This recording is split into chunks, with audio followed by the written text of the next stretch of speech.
Assalamu alaikum. This is Abda Janjua with the first English language lesson of the new session for you, and the topic is tenses. There are two basic concepts that you have to keep in mind while learning about tenses. One is the tenses and the other is aspects of actions. Tense means time. And time can be divided into three parts. One is the time that has gone, it is called past. The second is the time that is present around us right now, and it is called present tense, while the third is the one that has to come, and it is called future. Aspect describes the action's degree of progress or completion. It actually tells about the condition of the action, whether it is completed, going on, routine, or what. Let's study with the help of the timeline, and if you look at the timeline, you will see that time can be indicated in three ways. First is the time that has gone, and it is called past tense. The second is the time that is present around us right now, it is present tense, and the third is the time that has to come, and it is called future tense.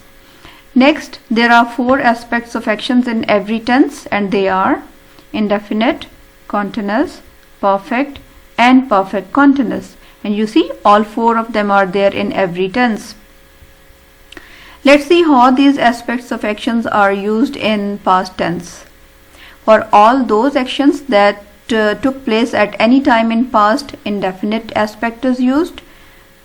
And for all those actions that were taking place at any particular time in past, continuous aspect is used. Perfect is used for all those actions that had ended by a given time in past, and perfect continuous is used for all those actions that had started before a given time in past and had not ended by then. Let's learn by comparison by using one verb in all aspects of action. He wrote a book last year. It is indefinite because it's about an action that took place at a time in past. He was writing a book at this time last year. In this sentence, we are talking about an action that was going on at a particular time in past. Therefore, we have used continuous aspect of action. Next is, he had written a book by this time last year. This is perfect aspect, and it is describing an action that had finished before a given time in past, that is at this time. And he had been writing a book for a month this time last year. This is perfect continuous aspect, and it is describing an action that had begun before a given time in past and had not ended by then.